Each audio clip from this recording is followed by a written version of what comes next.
वरधारी यशोदानंदन व्रज जनरंजन यशोदानंदन व्रज जन यशोदानंदन व्रज जनरंजन यशोदानंदन यमुनातिरावनचारि यमुनातिरावनचारि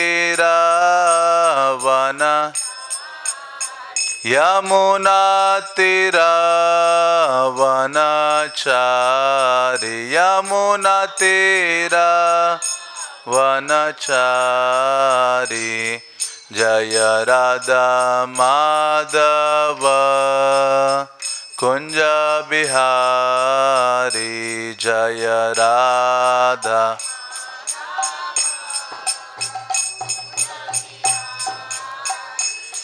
जय राधा माधव कुंज बिहारी जय राधा माधव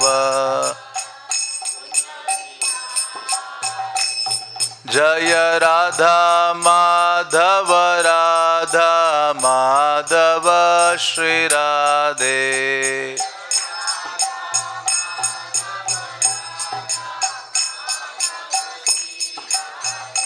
जय राधा श्याम सुंदर राधा श्याम सुंदर श्री राधे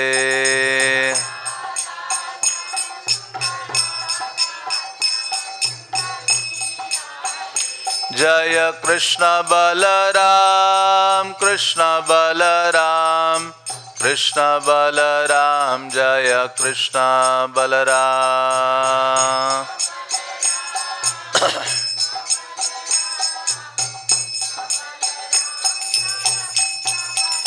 जय गौरनिताय गौरनिताय गौरनिताय जय गौरनिताय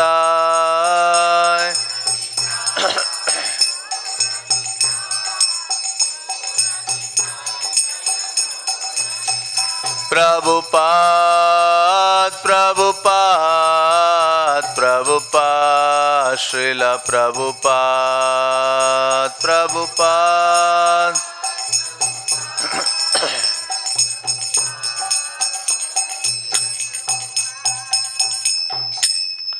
जय ओम विष्णुपाद परमहंस परिव्राजकाचार्य अष्टोत्तर शत श्रीमद his divine grace A C Bhaktivedanta Swami Srila Prabhupada की ISKCON BBT founder acharya Srila Prabhupada की जय ओम विष्णुपाद परमहंस परिव्राजकाचार्य अष्टोत्तर शत श्रीमद भक्ति सिद्धांत सरस्वती महाराज की नामाचार्य हरिदास ठाकुर की अनंत कोटि वैष्णव वृंद की समवेद गौर भक्त वृंद की निताय गौर प्रेमानंदे। ओम नमो भगवते वासुदेवाय ओम नमो भगवते वासुदेवाय ओम नमो भगवते वासुदेवाय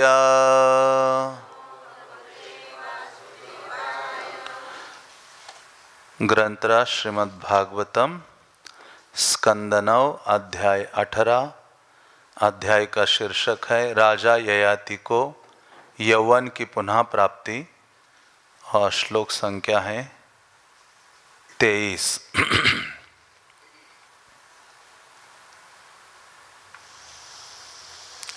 ययातिरनभिप्रेतम् दैवोपरतमात्मनः मनस्तु तद्गतं बुद्ध्वा प्रतिजग्राह तद्वचः ययातिरनभिप्रेतं दैवोपरतमात्मनः मनस्तु तद्गतं बुद्ध्वा प्रतिजग्राह तद्वचः ययातिरनभिप्रेतां दैवोपरतमात्मनः मनस्तु तद्गतं बुद्ध्वा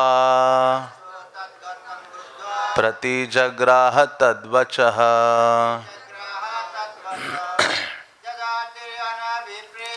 ययाति अनभिप्रेतं दैवोपरतमात्मनः परस्तुं तद्गतं बुद्ध्वा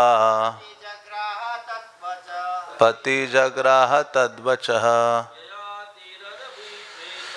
ययाति अनभिप्रेतं दैवोपरतमात्मनः मनस्तु तद्गतं बुद्ध्वा प्रतिजग्राह तद्वचः। माताजी, ययाति अनभिप्रेतं दैवोपरतमात्मनः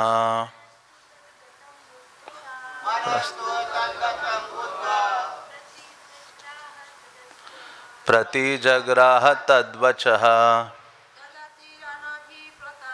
ययाति अनभिप्रेतं दैवोपरत आत्मनः मनस्तु तद्गतं बुद्ध्वा प्रतिजग्राह तद्वचः। शब्दार्थ: ययाति राजा ययाति, अनभिप्रेतं न चाहते हुए, दैवोपरतम विधाता द्वारा की गई व्यवस्था को, आत्मनः निजी हित, मनः मन, तो फिर भी तद्गतम उससे आकृष्ट होकर, बुद्ध्वा ऐसी बुद्धि द्वारा, प्रतिजग्राह स्वीकार कर लिया, तद्वचः देवयानी के शब्द। अनुवाद और तात्पर्य श्रील प्रभुपाद द्वारा। श्रील प्रभुपाद के अनुवाद इस प्रकार से हैं।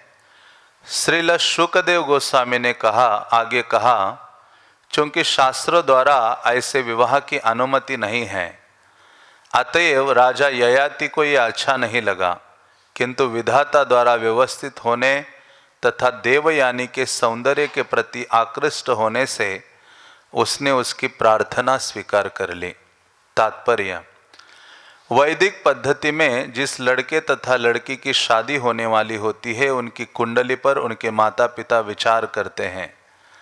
यदि ज्योतिष गणना के अनुसार लड़के तथा लड़की के बीच प्रत्येक प्रकार का मेल बैठ जाए तो यह संयोग योटक कहलाता था और विवाह हो जाता था। यहाँ तक कि 50 वर्ष पूर्व भी ये पद्धति हिंदू समाज में प्रचलित थी। कोई लड़का चाहे कितना भी धनवान क्यों ना हो या कोई लड़की चाहे कितनी रूपवती क्यों ना हो, इस ज्योतिष मेल के बिना विवाह नहीं हो सकता था। मनुष्य का जन्म 3 कोटियों में से किसी एक में होता है।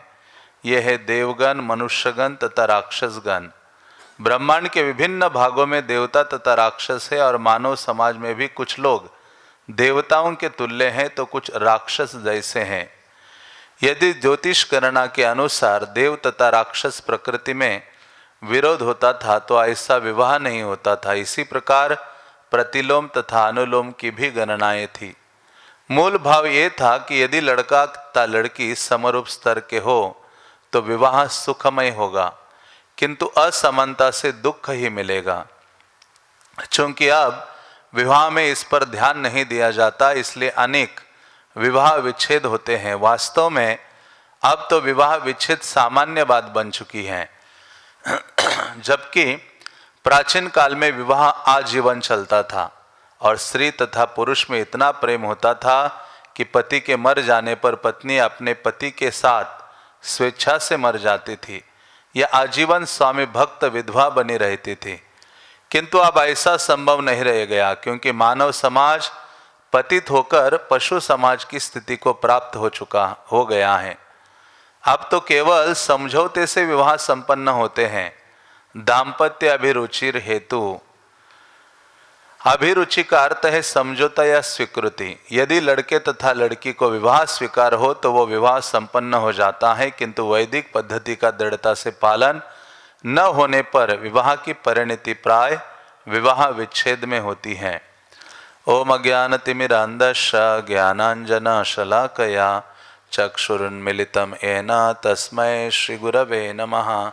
श्रीचैतन्य मनोभीष्टं स्थापितं येन भूतले स्वयं रूपा कदा मह्यं ददाति स्वपदान्तिकं। हे कृष्ण करुणा सिंधु दीनबंधु जगत्पते गोपेश गोपिका कांत राधा कांत नमस्तुते। तप्त कांचन गौरांगी राधे वृंदावनेश्वरी वृषभानुसुते देवी प्रणमामि हरिप्रिये। वाञ्छाकल्पतरुभ्यश्च कृपा सिन्धुभ्येव च पतितानां पावनेभ्यो वैष्णवेभ्यो नमो नमः। जय श्री कृष्ण चैतन्य प्रभु नित्यानंद श्री अद्वैत गदाधर श्रीवासदि गौर भक्त वृंद। हरे कृष्णा कृष्णा कृष्णा हरे हरे, हरे राम राम राम हरे हरे। ययातिर अनभिप्रेतम दैवोपहतमात्मनः मनस्तु तद्गतम बुद्ध्वा प्रतिजग्राह तद्वचः।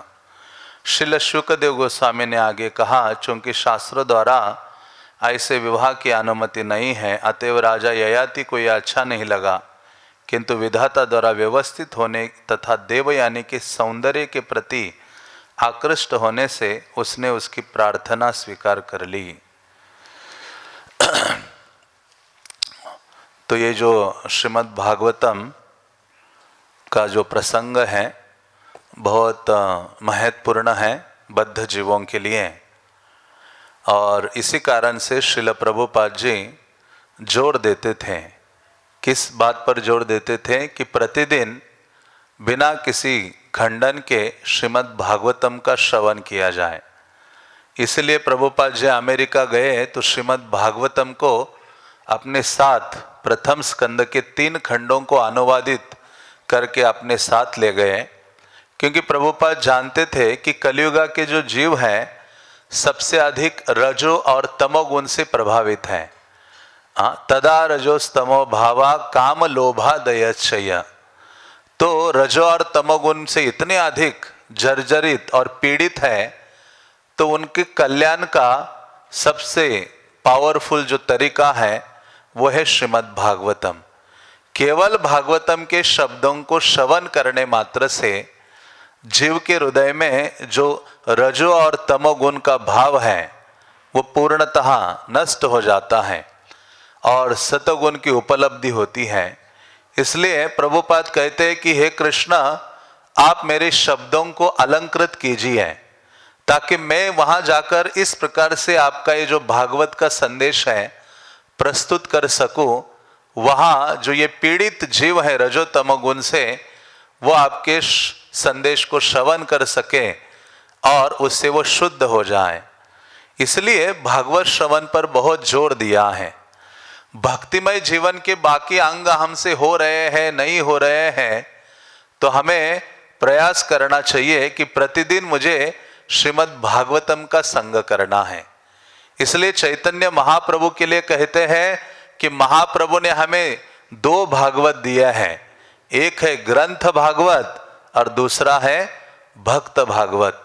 इसलिए श्रील प्रभुपाद जी हमारे कल्याण के लिए ये सर्वोत्कृष्ट जो विधि है वो प्रदान करते हैं या प्रस्तुत करते हैं। और इसी कारण से श्रील प्रभुपाद का इसमें कोई हित नहीं है, लेकिन उनके हृदय में परोपकार करने का सर्वोत्कृष्ट भावना है और जीवों पर कर पर उपकार, हाँ चैतन्य महाप्रभु कहते हैं। तो असली उपकार क्या है? जीवों को यह अवसर प्रदान करना कृष्ण का संदेश सुनने का। इसलिए कहते हैं कि परीक्षित महाराज भी बहुत दृढ़ होकर बैठ गए श्रीमद् भागवतम सुनने के लिए। कृष्ण कथा श्रवण से बढ़कर सुंदर चीज इस त्रिभुवन में कोई अन्य नहीं है। इसलिए कहते हैं श्रोत्रम श्रुते नैव न कुंडलेन। कहते कि कानों के लिए कानों की शोभा कुंडल से नहीं बढ़ती है। कैसे बढ़ती है? श्रवण करने से। और क्या श्रवण करने से? शास्त्रों का बारंबार श्रवण करने से ये जो कान है वो शोभायमान हो जाते हैं। दानेन पानिर्नत कंकनेन। कहते हैं कि जो हाथ है वो शोभित हो जाते हैं केवल कंगन धारण करने से नहीं, दानेन पानी, दान करने से हाथ शोभायमान हो जाते हैं। उसी प्रकार से जो परोपकार करने वाला व्यक्ति है, वो चंदन धारण करने से शोभायमान नहीं होता। कैसे शोभायमान होता है? दूसरों के ऊपर परोपकार की भावना जब वो रखता है। तो उसी प्रकार से श्रील प्रभुपाद जी या ऐसे अद्भुत आचार्य है कि उन्होंने प्रतिदिन श्रीमद् भागवतम का संग करने का अवसर हमें प्रदान किया है। इसलिए परीक्षित महाराज कहते हैं, निवृत्त तरशेर उपगीयमानात् भवौषधि श्रोत्र मनोभिरामात् क उत्तम श्लोक गुणानुवादात् पुमान विरजेत विना पशुघ्नात्। जो पशुघ्न व्यक्ति है, कसाई भाव धारण करने वाला है, या अपना आत्मा का जो हत्यारा है, ऐसा व्यक्ति भगवत कथा नहीं श्रवण करेगा। ये भगवत कथा भव औषधि है, लेकिन जो इस प्रकार का भावना रखता है, पशुघ्न भाव, ऐसा व्यक्ति भगवत कथा को श्रवण नहीं कर पाएगा। तो ऐसी भगवत कथा बहुत प्रभावशाली हो जाती है जब हम बहुत दृढ़ता के साथ एकाग्र चित्त होकर भगवान की इन कथाओं का श्रवण करते हैं। इसलिए श्रील प्रभुपाद कहते हैं कि हमें ऐसे भागवतम को श्रवण करना चाहिए। हमारी परंपरा के हर आचार्य ने भागवत की स्तुति की है और बहुत महत्व के रूप में भागवत की स्थापना की है। इसलिए भागवत कथा के पूर्व भागवत का गुणगान किया जाता है। जिस प्रकार से कहते हैं, ब्रज में आकर भगवान की लीलाओं का गान करने के पूर्व ब्रज की महिमा का गान करना चाहिए, तब जाकर भगवत ब्रज की जो दिव्य लीला कथा है वो व्यक्ति को स्फुरित हो जाती है। तो उसी प्रकार से श्रीमद् भागवतम का हम पाठ करते हैं, अध्ययन करते हैं, श्रवण करते हैं, तो श्रीमद् भागवतम की सर्वप्रथम हमें स्तुति करनी चाहिए, क्योंकि ऐसा भागवतम कृष्ण के समान है, साक्षात कृष्ण है। इसलिए कहते भागवतम ऐसा है, भक्ति विनोद ठाकुर कहते हैं कि वो किसी की साइड नहीं लेता है, वो बहुत कठोर सत्य को बोलता है। जैसे कृष्ण सम्मोहम सर्वभूतेषु है, उसी प्रकार से ये भागवत भी क्या है? सम्मोहम सर्वभूतेषु है।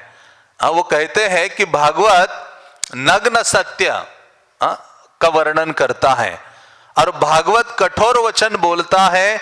उसकी ऐसी ऐसी शिक्षाएं हैं जो तलवार के समान या कुल्हाड़ी के समान कार्य करती हैं। इसलिए कहते यदा अनुध्यासिनः युक्ता कर्म ग्रंथ निबंधनम छिन्दन्ति कोविदस्तश कौन कुर्यात कथा रतिम। ऐसा कौन होगा जो भागवत की कथा में रति जागृत नहीं करेगा, क्योंकि ये भागवत की चर्चा कुल्हाड़ी के समान है। और हम जीव स्वाभाविक रूप से जब से जन्म लिया है, हम ग्रंथि से बंध गए हैं, कर्म ग्रंथि, आसक्ति की जो गांठ है। इसलिए ग्रंथि को काटने के लिए भगवान ग्रंथ अवतार लेते हैं। इसलिए भगवान कहते हैं, श्रीमद् भागवतम के रूप में भगवान प्रस्तुत हो जाते हैं।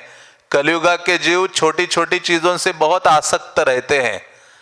मैं परसों कह रहा था, प्रभुपाद जी जब वॉक कर रहे थे तो जाते जाते एक छोटा सा वृक्ष आता है, तो उसके एक टहनी को देखते हैं। प्रभुपाद कहते देखो ये क्या है।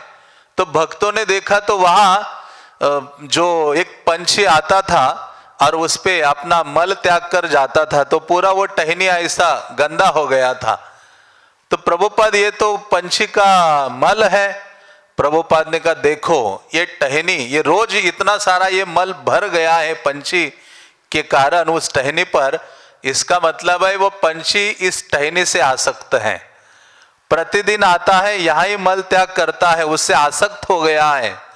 उसी प्रकार से जो जीव है संसार में जन्म लेता है और धीरे धीरे इतनी वस्तुओं के प्रति अपनी आसक्ति विकसित करता है कि जगत को छोड़ने के लिए वह तत्पर नहीं होता।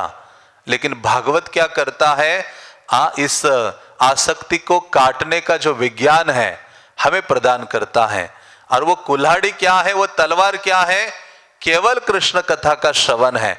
हमें पता भी नहीं चलेगा कि हमारी आसक्ति किस प्रकार से कब और कैसी खत्म हो जाती है। इसी कारण से कहते हैं कि ऐसे श्रीमद् भागवतम का नित्य श्रवण करना चाहिए, क्योंकि ये जो प्रसंग है ययाति महाराज का, ये बहुत महत्वपूर्ण है। क्योंकि ययाति के जीवन से आप देखते हैं भौतिक भोग को प्राप्त करने के लिए व्यक्ति कितना अधिक गिर सकता है, उसका यह अद्भुत उदाहरण है। मतलब वृद्धावस्था आ गई तो भी भोग करने की भावना जो लिप्सा है हृदय से जा नहीं रही थी। कहते हैं दांत हिल जाए, बाल सफेद हो जाए, कान को सुनाई भी ना दे, लेकिन भोग करने की जो इच्छा है जीरियति अपि न जीरियतः, वो कभी बूढ़ी नहीं होती है। वो जो लालसा है, लिप्सा है, इसलिए कहते हैं कि इस भौतिक भोग की तृप्ति कभी संभव नहीं होती है।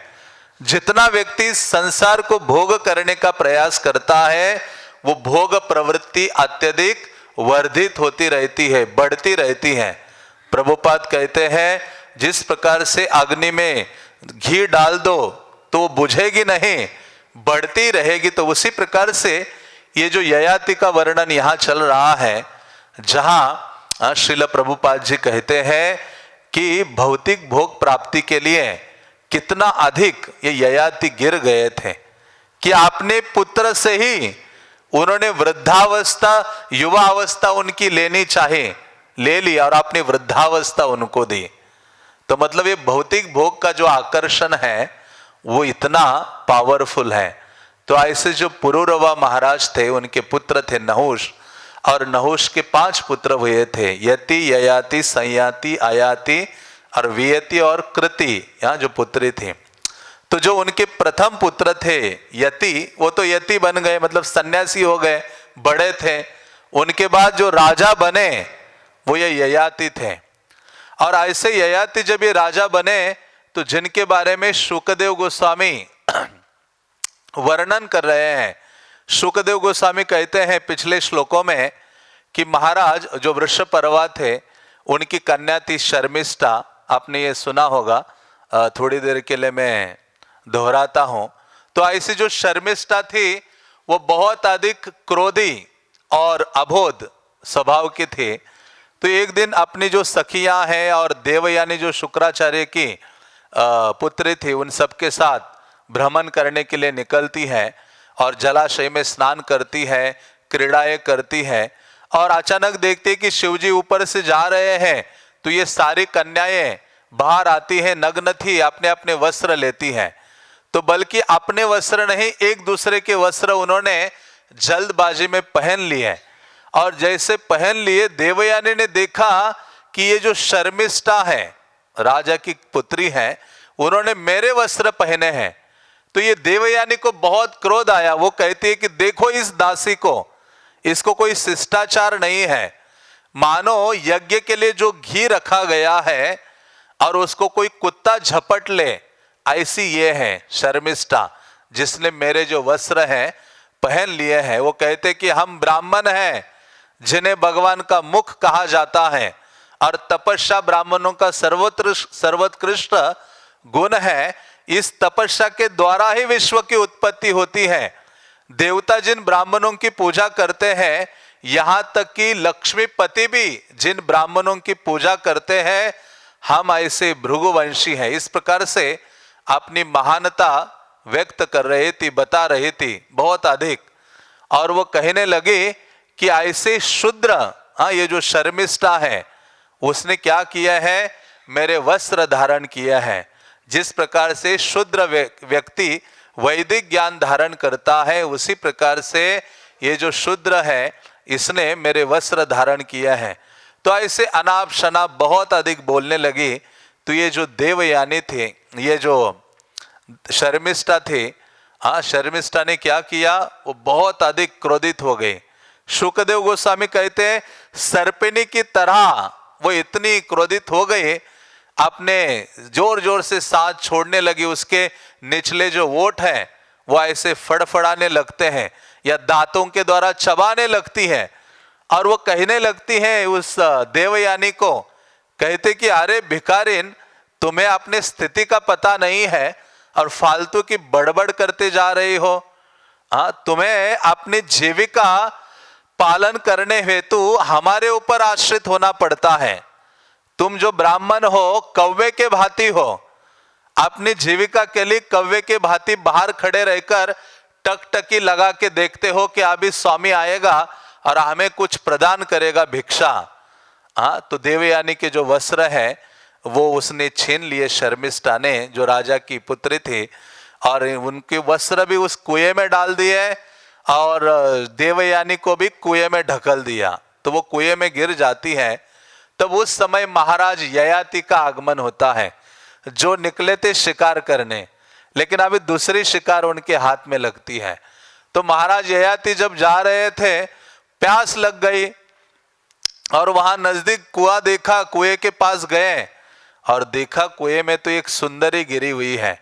और उस समय वो क्या करते हैं, शुकदेव गोस्वामी कहते दत्वा समुत्तरम वासस तस्य राजा विवास से ग्रहित्वा पानिनाम पानिम उज्जुहार दया परहा। तो कहते हैं उन्होंने उनको नग्न देखा और अपना जो उत्तरीय वस्त्र है वो उनको प्रदान करते हैं देवयानी को, और अपना हाथ उनके हाथ में देते उनको बाहर निकालने के लिए। जैसे ही राजा के हाथ का स्पर्श कर लेती है देवयानी, वो बहुत अधिक प्रेमासिक्त शब्दों का वर्णन करने लगती है, शब्दों से बोलने लगती है। वो कहते कि हे परमवीर, जैसे परमवीर बोला तो ये सोचने लगे मैं तो बहुत महान वीर हूं।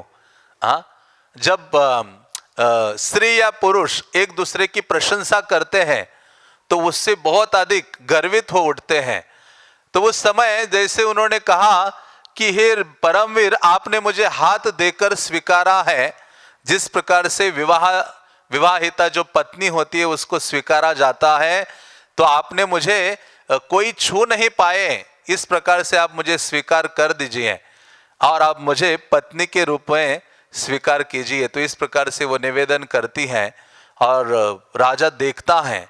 तो श्रील प्रभुपाद कहते हैं राजा आसक्त हो गया उससे, क्या देखकर, सौंदर्य को देखकर आसक्त हो गया।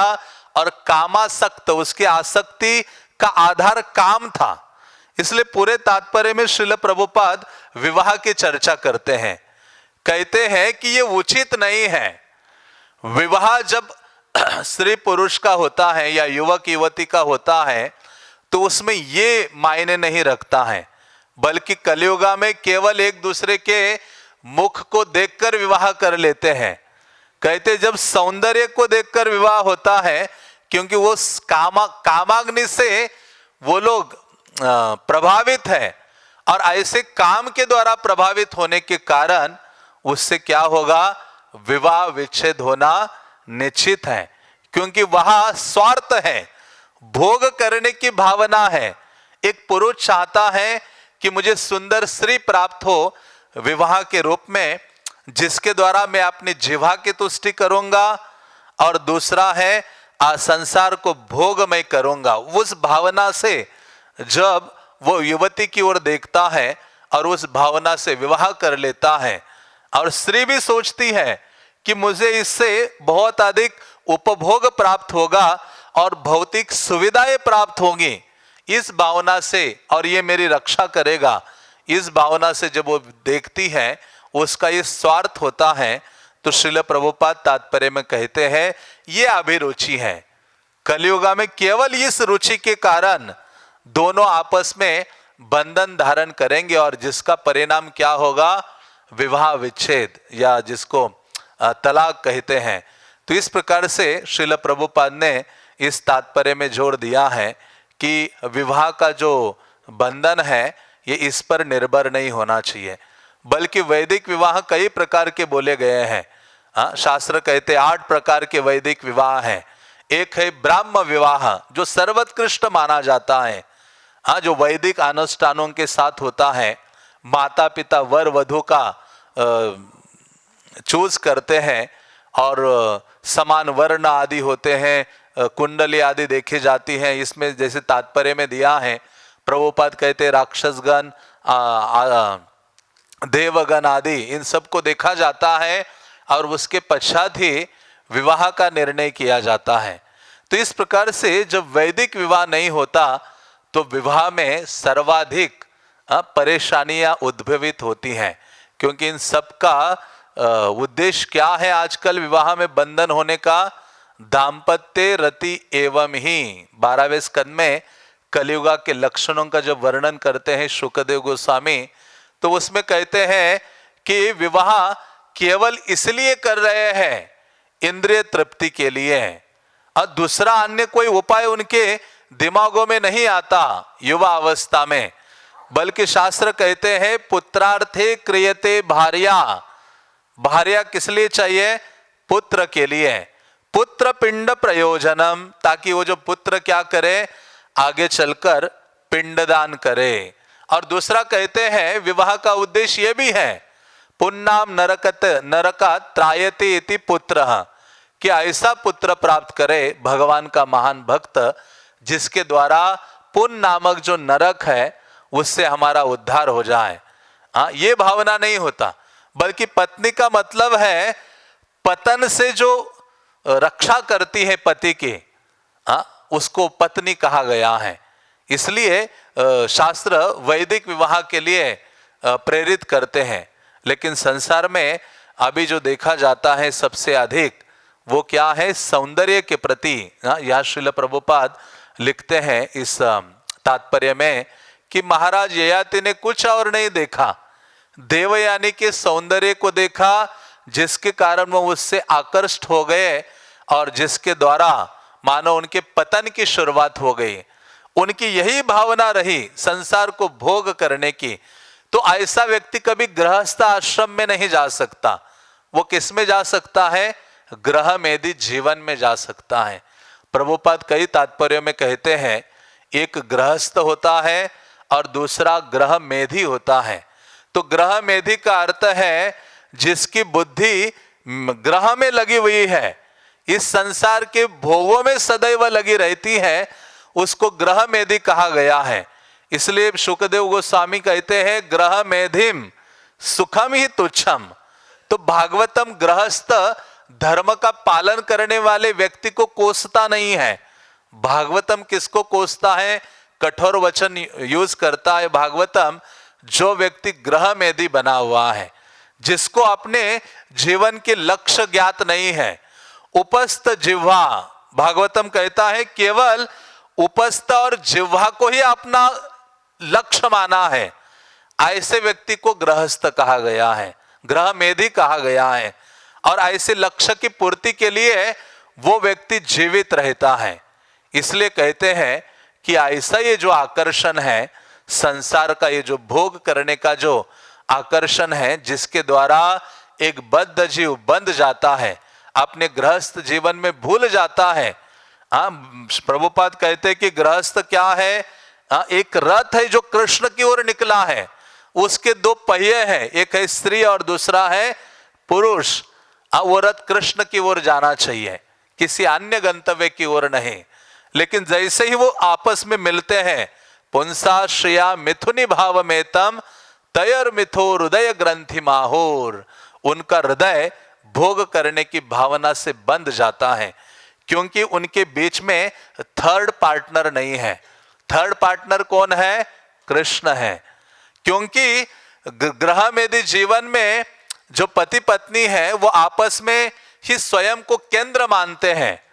पत्नी कहता है मैं घर का केंद्र बिंदु हूं, पत्नी सोचती है मैं घर का केंद्र बिंदु हूं, सेंटर हूं, और वो चाहती है कि मेरी इच्छाओं की पूर्ति करे।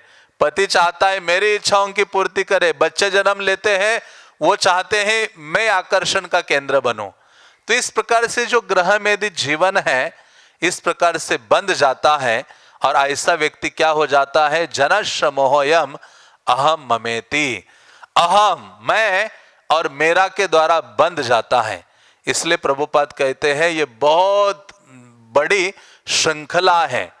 हाँ, ये जो संसार को भोग करने का जो आकर्षण है ये सबसे बड़ी बंधन का कारण है, जिसके कारण व्यक्ति हमेशा हमेशा के लिए बंध जाता है, उन वेगों के वश में आ जाता है, जिसके कारण व्यक्ति कामांध हो जाता है। हाँ, एक बार अकबर ने पूछा कि इस संसार में व्यक्ति ज्यादा दिखाई देने वाले व्यक्ति है या ज्यादा अंधे व्यक्ति है। हाँ, तो बिरबल क्या कहता है, इस संसार में कौन से व्यक्ति ज्यादा है, अंधे व्यक्ति ज्यादा है। और शुकदेव गोस्वामी ने जैसे ही भागवतम दूसरे स्कंद में बोलना शुरू किया इस बात की पुष्टि की है। शुकदेव गोस्वामी कहते हैं अपश्यताम आत्मतत्वम ग्रहेशु ग्रह मेधिनाम, कहते अपश्यताम देख नहीं पा रहे हैं, इसलिए वो कहते हैं निद्रया रिहते नक्तम विवाहेन चवावया दिवाचारते हिया राजन कुटुंब भरणे नवा। शुकदेव गोस्वामी कहते हैं ऐसा जो ग्रह मेदी व्यक्ति है जिसकी बुद्धि संसार को भोग करने में लगी रहती है वो क्या करता है, आत्म तत्व को देख नहीं पाता और वो पश्यन्नपि न पश्यति, आपने सामने मृत्यु है उसको नहीं देख पाता और ये जीवन उसको किस लिए मिला है उस चीज को वो देख नहीं पाता, जिसके कारण वो इस संसार में भोग करने के लिए लगा रहता है। इसलिए वो व्यक्ति कामांध हो जाता है। इसलिए प्रभुपाद कहते हैं महाराज ययाति का ऐसा उदाहरण है जिसके द्वारा हमें जग जाना चाहिए, अपनी आंखों को खोल देना चाहिए कि इतने महान वंश में जिन्होंने जन्म लिया, भगवान जिनके वंश में आगे चलकर आए, ऐसे वंश में जन्म लेकर इतनी बड़ी विरासत उनके पास थी, लेकिन देवयानी के सौंदर्य के प्रति आकृष्ट होकर वो हमेशा के लिए पतित हो जाते हैं। तो इस प्रकार से महाराज ययाति का वो उदाहरण है जिसके द्वारा हमें समझना चाहिए कि ये भौतिक आकर्षण, जो भौतिक काम का जो आकर्षण है जो हमें अंधा बना देता है, वो व्यक्ति से कितना घृणित कार्य करा सकता है। व्यक्ति अपने आध्यात्मिक लक्ष्य को भूल जाता है। ब्रह्म पुराण में एक महान ऋषि का वर्णन आता है जिनका नाम था कंडु मुनि। तो कंडु मुनि निकल पड़े कि मुझे अभी भगवत भजन करना है और इतना अधिक भगवत भजन करने लगे, तपस्या करने लगे, भगवत अर्चना आदि करने लगे, गुफा में निवास करने लगे, आश्रम उन्होंने छोटा सा बनाया जंगल में और बिल्कुल मग्न थे। उनकी इतनी ऐसी कठोर तपस्या आदि को देखकर देवतागण थोड़े से उनसे डरने लगते हैं और इंद्र को सबसे अधिक डर लगने लगता है। तो ऐसे इंद्र प्रमलोचा नामक जो अप्सरा है उनको भेजते हैं और वो कहते हैं कि जाओ, ये जो कंडु मुनि है वो अपनी तपस्या करने में रत है, उनके तप को भंग करो। तो ये जो अप्सरा आती है वो देखती कि इतने महानतम है कंडु मुनि जो इतनी अच्छी साधना में लगे हुए हैं, भजन साधन कर रहे हैं, तो वो आती है तो बहुत डर उसके हृदय में होता है क्योंकि साधारण मुनि नहीं थे। जब वो आई तो उन्होंने देखा कि ये नदी के तट पर ध्यान मग्न है, भगवत भजन में निमग्न है। ये आती है और कामदेव को भी साथ ले आती है और कामदेव साथ आता है, सुंदर हवा बहने लगती है और ये पुष्पों का चयन करने लगती हैं। तो ऐसे कुछ दिन आती है तो ये बिल्कुल देखते नहीं है, बिल्कुल निमग्न थे और एक दिन आई और पुष्पों का चयन कर रहे थे और साथ साथ गान गाने लगी, गीत गाने लगी। ऐसे मधुर सुरीली वाणी में वो गीत गाने लगी जिसके द्वारा जो कंडु मुनि है उनकी आंखें खुल जाती हैं। जैसे विश्वामित्र, विश्व के जो मित्र हैं, ऐसे विश्वामित्र जब तपस्या रत थे तो उन्होंने भी ध्वनि, किसकी ध्वनि थी, उर्वशी या मेनका की जो नुपुर की ध्वनि है वो सुनने मात्र से आकृष्ट हो जाते हैं। तो उसी प्रकार से ये जो कंडू मुनि ने जब उनके गीत को सुना, अपनी आंखें खोली और वो उसकी ओर भागने लगे और कहने लगी आप गान करो। उसके सौंदर्य के प्रति इतने आकृष्ट हो गए कि वो अपना भजन साधन अब भूल गए। मानो जप माला उन्होंने वहीं छोड़ दी नदी के किनारे और उनके पीछे लग गए और वो कहने लगे कि आप गान करते रहो। अब देखिए, शास्त्र कहते हैं इस संसार में हम बंध जाते हैं शब्द के द्वारा, शब्द के द्वारा बंधते हैं और शब्द के द्वारा ही मुक्त हो सकते हैं। इसलिए कहा गया है अनावृत्ति शब्दात। शब्द, ये जो दिव्य शब्द हमें प्राप्त हुआ है हरि नाम, उसका बारंबार उच्चारण रिपीट करो, अनावृत्ति शब्द, जिसके द्वारा मुक्त हो जाएंगे। जैसे श्रील प्रभुपाद कहते साधारण मत शब्द सोचो इस भगवत कथा के शब्दों को। प्रभुपाद जी जब भारत में होते थे तो हिंदी में प्रवचन देते थे, तो उनके अमेरिकन शिष्य बैठा करते थे और बीच में उठने लगते थे कि अभी ये हिंदी बोलना शुरू कर दिया है। तो प्रभुपाद कहते बैठो। प्रभुपाद जी समझ में नहीं आ रहा है, कहते बैठो, ये दिव्य शब्द है, चाहे आपको समझ में आए या ना आए, इसका शाश्वत प्रभाव आपके हृदय में होगा और आपका जो चित्त है, हृदय है, वो शुद्ध हो जाएगा। इसलिए ऐसे जो आध्यात्मिक ध्वनि है वो क्या करती है, जीव को मुक्त कराने वाली है। इसलिए कहा गया है बारंबार सुनो, बारंबार अपनी जीवा से भगवान नाम भगवत कथा का उच्चारण करो, जिसके द्वारा जिस भौतिक ध्वनि के द्वारा हम बंध गए हैं उसी ध्वनि के द्वारा हम मुक्त हो सकते हैं, आध्यात्मिक ध्वनि के द्वारा। तो ये साधारण वस्तु नहीं है, साधारण शब्द नहीं है। तो इस प्रकार से जब कंडू मुनि उनके पीछे लगे और उन्होंने उनका हाथ पकड़ा, उन्होंने कहा हे सौंदर्यवती चलो, उनको ले गए अपने आश्रम में, गुफा में रखे और बहुत लंबा समय बीत गया। वो ना अपनी गुफा से बाहर निकले ना आश्रम से बाहर निकले। जब 100 साल हो गए तब उस अप्सरा ने कहा कि हे महामते, अब मैं अभी बाहर में जाती हूं, अभी अपने स्थान में मुझे वापस जाना है। तो कहते, अरे हाथ पकड़ के कहते कहां जा रही हो, तुम तो अभी अभी तो आई हो। तो कहते अरे 100 साल हो गए। तो कहते नहीं अभी और ठहरो। तो वो ठहर जाती है और अचानक एक दिन इनके हृदय में ऐसी दिव्य प्रेरणा जागृत होती है कंडू मुनि के हृदय में। कंडू मुनि अचानक मानो दिव्य ज्ञान हृदय प्रकाशित, दिमाग में लाइट आ जाती है, प्रकाश आ जाता है। ऐसे कंडू मुनि कहते हैं अरे ये क्या हो गया है, अभी संध्या का समय आ गया है, पूरा दिन मेरा चला गया है, मैं अभी जाता हूं और संध्या वंदन आदि करता हूं। तो वो बाहर निकलने लगे गुफा से, तो वो हंसने लगी। वो अप्सरा कहती है कि हे मुनि, आप कहते हो कि अभी अभी हम मिलकर कितना सुबह से शाम हो गई है। कहते शाम नहीं हुई है। वो ये कहते कितने दिन बीते हैं। वो कहती है कि 907 वर्ष हो गए हैं और 6 महीने हो गए हैं और 3 दिन हो गए हैं, और आप कह रहे हो को कितने एक ही दिन बीता है। तो ये जब सुनते हैं तुरंत वो बाहर निकल दौड़ पड़ते हैं और जाकर जगन्नाथपुरी चले जाते हैं और अपना भजन साधन फिर से करने लगते हैं।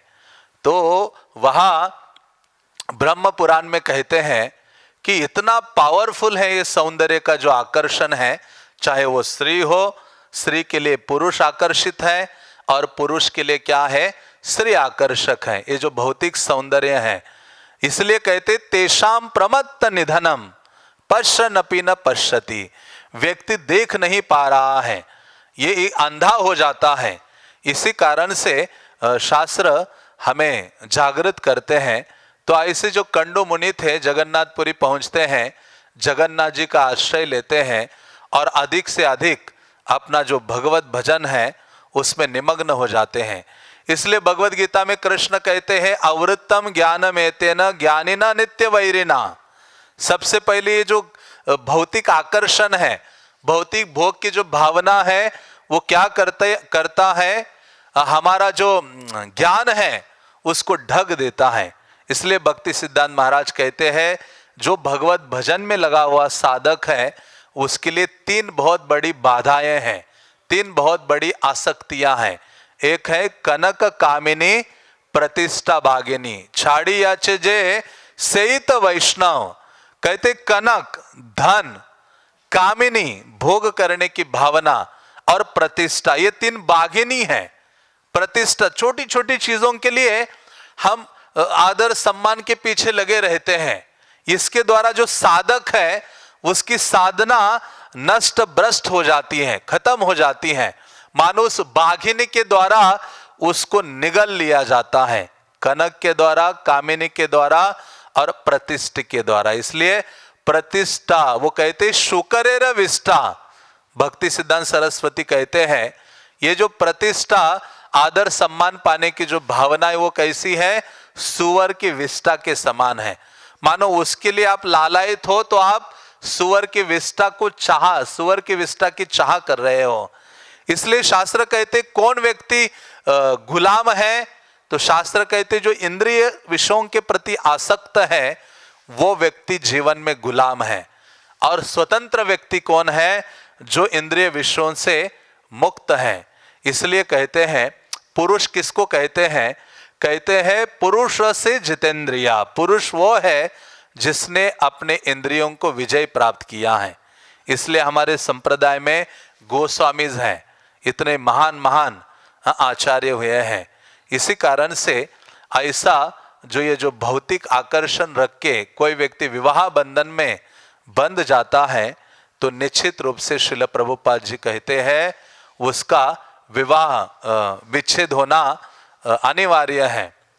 तो ऐसे ये जो भौतिक आकर्षण है उसके कारण जो जीव है सदैव इस संसार में बंधा हुआ है। यही संस्पर्शजा भोगा दुख एवं एवते आद्यंतवंत कौन्तेय न तेषु रमते बुधा। बुद्धिमान व्यक्ति कौन है, इस भौतिक संसार का जो स्पर्श सुख है जिसके द्वारा दुख आने वाला है, बस इंतजार करो। लेकिन जो बुद्धिमान व्यक्ति है उसमें रममान नहीं होता। इसी कारण से, परंतु ये जो माया का प्रभाव इतना अधिक है, वो कहते हैं कि आप लगे रहो, एक दिन आपको सुख प्राप्ति होगी। हमारे इस भावना को ढक देता है, ज्ञान का जो भावना है।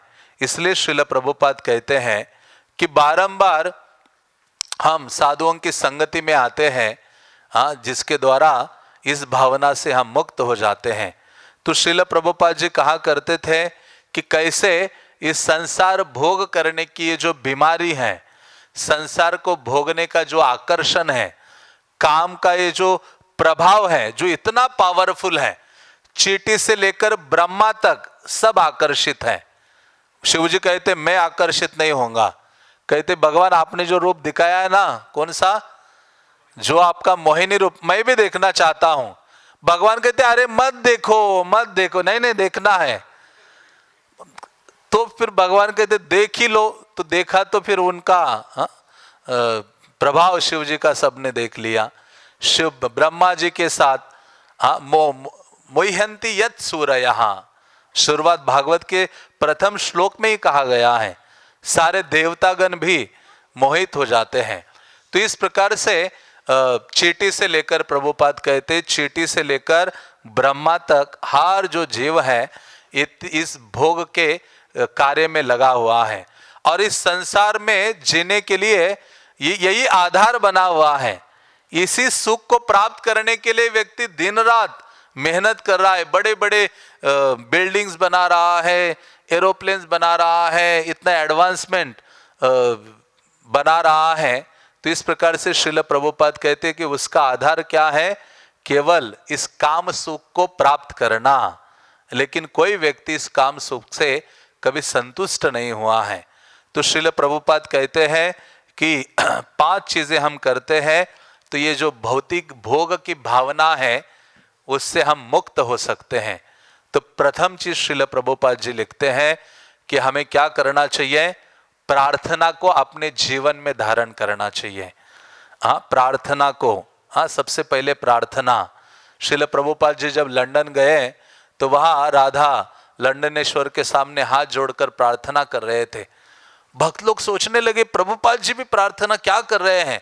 धमाल कृष्ण महाराज उनके पास जाकर कहते प्रभुपाद जी क्या प्रार्थना कर रहे हो। तो वो कहते हैं कि मैं ये प्रार्थना कर रहा हूं कि हे कृष्ण, आपकी माया बहुत प्रबल है, मेरी क्या कीजिए, आपकी माया से रक्षा कीजिए। इसलिए भक्तिविनोद ठाकुर गीत लिखते हैं, एकाकी आमार नाही पाए बल, हरि नाम संकीर्तने। अकेले मुझ में बल नहीं है। भक्तिविनोद ठाकुर ने लिखा, गोपीनाथ मम निवेदन सुनो, मैं तो काम का दास हूं और उससे अत्यधिक बंध गया हूं। हे गोपीनाथ, मेरे इस निवेदन को सुनिए और मेरी रक्षा कीजिए। तो पहली चीज है कि जब तक हम प्रार्थना को अपने जीवन में नहीं धारण करेंगे तो ये जो काम प्रवृत्ति की जो भावना है, इससे मुक्त होना असंभव है। और दूसरा क्या है, साधु गुरु और वैष्णवों का शेल्टर लेना। साधु गुरु वैष्णवों का आश्रय लेने से हमारे हृदय में उनका संग का इतना प्रभाव होता है कि हमारे हृदय में इस संसार को भोगने की ये जो भावना है वो निम्नवत हो जाती है। और जैसे मैंने प्रार्थना की बात की, प्रहलाद महाराज ने भी प्रार्थना की थी नरसिम्हा देव को। प्रहलाद ने कहा कुछ मांगो मांगो, कहते मैं व्यवसायी नहीं हूं कि मैंने आपकी सेवा की और उसके बदले में आप मुझे कुछ दे दो। तो लेकिन प्रहलाद कहते यदि दास्यामि में कामान, हे प्रभु आप मुझे कुछ देना चाहते हो तो एक चीज दीजिए, मेरे अंदर ये जो काम रोग है ना, भोग करने का ये जो भावना है, काम भाव, इसको आप हृदय से निकाल कर हटा दीजिए, बस यही मेरी प्रार्थना है। तो इस प्रकार से प्रहलाद महाराज भगवान नरसिम्हा के प्रति ये प्रार्थना करते, क्योंकि संसार में सबसे बड़ी श्रृंखला है, बंधने की श्रृंखला है। और दूसरा जो मैंने कहा, साधु गुरु वैष्णव का आश्रय लेते हैं तो ये जो काम भाव है उससे हम मुक्त होने लगते हैं। और तीसरी चीज है, श्रीमद् भागवतम कहता है ध्यान पूर्वक श्रीमद् भागवतम को सुनना या बहुत ध्यान पूर्वक भागवतम का अध्ययन करना। भागवतम के दूसरे स्कंद में वर्णन आता है, पिबन्ति ये भागवत आत्मनाम सताम कथामृतम श्रवण पुटेषु समृतम पुनन्ति ते विषय विदूषिताशयम व्रजन्ति तच्चरण सरोरुहांतिकम। कहते विषय विदूषित आशय, ये जो भोग करने की विषय भावना है, ये शुद्ध हो जाती है, पवित्र हो जाती है यदि क्या करते हैं, कथामृतम श्रवण पुटेषु समृतम। समृत मतलब भर भर के सुनो। पिबंती पियो, कैसे पियो, जैसे फिस्ट होती है तो हम भर भर के पीते हैं, जूस पीते हैं, सूप पीते हैं। तो कहते भर भर के इस कथा को पियो, कानों के द्वारा, मुख के द्वारा भर भर कर हरि नाम लो, जिसके द्वारा ये जो काम भोग जो भावना है हृदय की, ये नष्ट हो जाएगी। और यही चीज चैतन्य महाप्रभु को कुर्म ब्राह्मण ने कही थी। महाप्रभु दक्षिण भारत गए और कुर्म ब्राह्मण के घर गए, उनकी आराधना की कुर्म ब्राह्मण ने, और महाप्रभु को बिठाया और महाप्रभु निकलने लगे। जैसे निकलने लगे चैतन्य महाप्रभु दक्षिण भारत के लिए आ गए, तो उस समय जो कुर्म ब्राह्मण है वो रोने लगता है और वो कहता है, कृपा कर मोर जहा तोमार संगे सहित ना पारे दुख विषय तरंगे। कहते कि हे प्रभु आप कृपा कीजिए, मैं आपके संग जाना चाहता हूं, क्योंकि ये विषय जो है ना, इस संसार को भोगने के ये जो विषय भाव है उसको मैं सहन नहीं कर पा रहा हूं। प्रभु कहे ऐसे बात कभू ना कही बा, ग्रह रही कृष्ण नाम निरंतर लईबा। चैतन्य महाप्रभु ने कहा ऐसी बात मत कहो, घर में रहो और निरंतर क्या करो, हरे कृष्णा कृष्णा कृष्णा हरे हरे, हरे राम राम राम हरे हरे। चैतन्य महाप्रभु ने कहा घर में रहो लेकिन निरंतर कृष्ण नाम लेते रहो। और दूसरी चीज कहते हैं, जारे देखे तारे कहो कृष्ण उपदेश, आमारा आज्ञाय गुरु हैया तारा यही देश। जिस व्यक्ति को तुम मिलो उसको कृष्ण का उपदेश दे दो। कबू ना बाधिबे तोमार विषय तरंग, पुनरपि यही ठाई पाबे मोर संग। चैतन्य महाप्रभु ने कहा ये जो विषय भोग की जो भावना है ना, जो सहन नहीं हो रही है, जिसके द्वारा बहुत अधिक प्रभावित हो, महाप्रभु कहते कबू ना बाधे में तोमार विषय तरंग। ये जो विषय तरंग है उसके द्वारा कभी भी तुम प्रभावित नहीं होगे जब ये कार्य करोगे। हाँ, पहली चीज थी प्रार्थना का आश्रय लेना चाहिए, दूसरा है साधु गुरु वैष्णव का आश्रय ले, तीसरा है प्रचार के कार्य में लगे। चैतन्य महाप्रभु ने कुर्म ब्राह्मण को कहा प्रचार करो, और प्रचार में दो चीजें हैं। महाप्रभु ने कहा हरि नाम का उच्चारण करो और गीता भागवत का प्रचार करो। कृष्ण उपदेश क्या है? कृष्ण ने उपदेश दिया है भगवत गीता और श्रीमद् भागवतम है। तो ऐसा करेंगे तो ये नहीं होगा। और चौथी चीज है, हाँ, प्रचार के बाद चौथी चीज है ध्यान पूर्वक हरि नाम का हम उच्चारण करते हैं। हरिदास ठाकुर इतना ध्यान पूर्वक हरि नाम का उच्चारण कर रहे थे कि माया देवी साक्षात आती है। वो कहते मैंने ब्रह्मा को मोहित किया, सबको मोहित कर लिया। जीव, एक छोटे से जीव से लेकर ब्रह्मा को सबारे मोहिल, हाँ, लेकिन आपको नहीं मोहित कर पा रही हूं। हाँ, वो कहती है कि माया देवी प्रेम मांगे इथे कि विस्मय।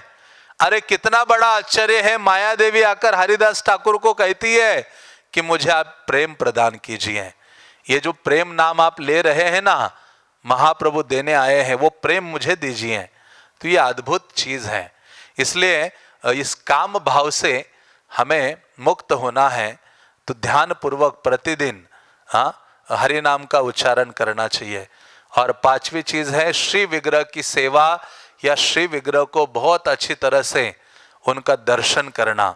भगवान के विग्रह को प्रभुपाद कहते हैं, भगवान के विग्रह को आप जितना ध्यान पूर्वक सजाओगे सुंदर, हाँ, जितना उनको सुंदर सुंदर रूप से सजाओगे, उतना ही इस भौतिक संसार के प्रति जो सौंदर्य है, भौतिक सौंदर्य, उसके प्रति जो आकर्षण है, उससे आप मुक्त हो जाओगे।